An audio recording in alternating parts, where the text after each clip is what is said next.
নমস্কার, আপনাদের সকলকে স্বাগত শ্যামলিস কিচেনে।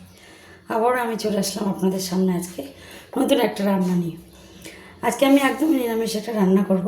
অনেকদিন নিরামিষ রান্নার ভিডিও ছাড়া হয়নি। অনেকদিন বলতে কি নিরামিষ রান্নার ভিডিও আমার চ্যানেলে হয়তো ছাড়াই হয়নি, আমার যতটা মনে পড়ছে। আজকে আমি রান্না করব সয়াবিন দিয়ে পটল, আলু আর নিয়েছি কাবলি ছোলা দিয়ে নিরামিষ একটা সুন্দর রান্না। চলুন রান্নাটা শুরু করা যাক।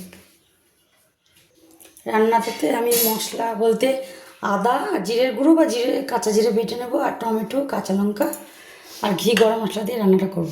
চলুন মশলাটা রেডি করে রান্নাটা শুরু করা যাক।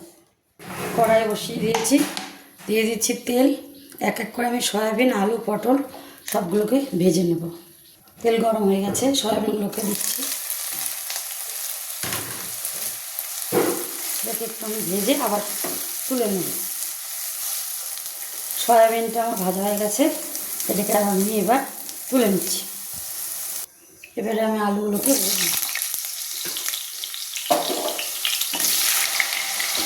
আলু আর পটলগুলো আস্তে আস্তে আমি ভাজতে থাকবো, আর এর ফাঁকে আমি মশলাগুলো রেডি করে নিই।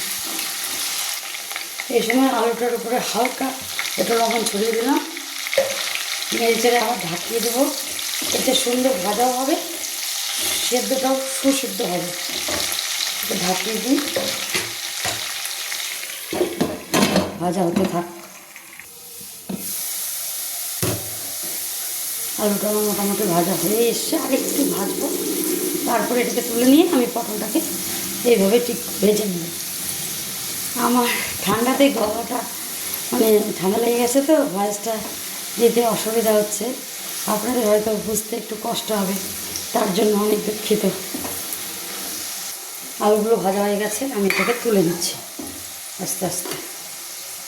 ওই তেলে আমি পটলগুলোকে ভেজে নিচ্ছি।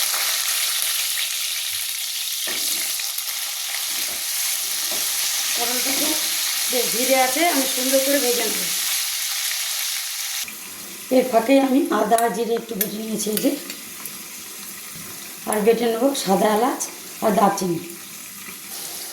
পটলটাও আমার ভাজা হয়ে এসছে মোটামুটি, আর একটু ভেজে আমি এটাকেও তুলে নিচ্ছি।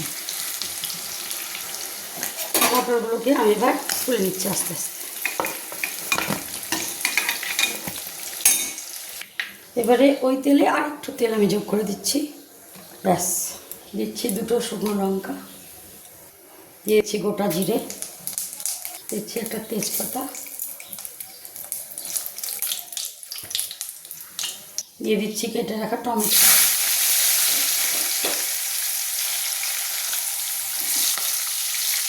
হালকা করে নাড়াচাড়া করে দেব। বেটে রাখা আদা জিরেটা, কয়েকটা কাঁচা লঙ্কা চেরা, একটু নাড়াচাড়া করে বাকি মশলাগুলো যোগ করব। মশলার বাটি ধোয়া জলটাও দিয়ে দিচ্ছি এর মধ্যে। আমি দিচ্ছি স্বাদ মতো লবণ, হলুদ গুঁড়ো। এটা বেশ খানিকক্ষণ আমি কষিয়ে নিই। এবারে দিচ্ছি লঙ্কা গুঁড়ো। এই সময় আমি দেবো সামান্য একটু জল মিশিয়ে, ভালো করে আর একটু কষিয়ে নেব।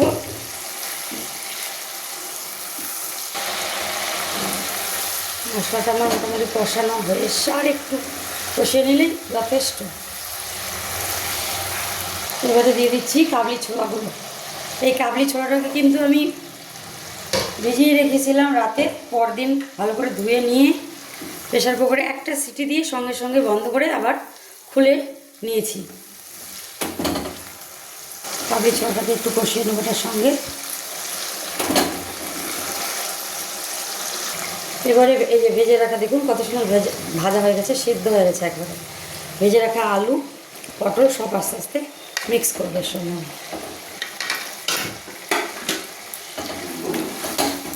সয়াবিনটা আমি একটু বাদে মেশাচ্ছি।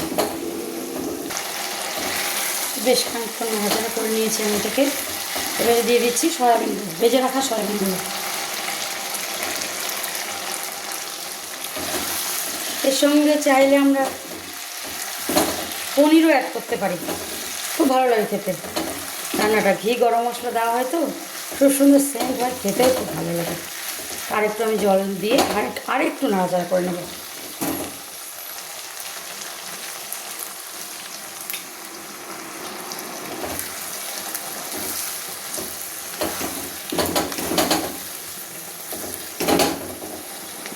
এই সময় আমি একটু ঢাকা দিয়ে দেব।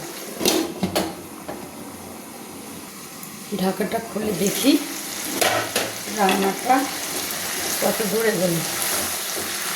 ব্যাস, মশলার গন্ধ টন্ধ সব চলে গেছে, খুব সুন্দর কষানো হয়ে গেছে।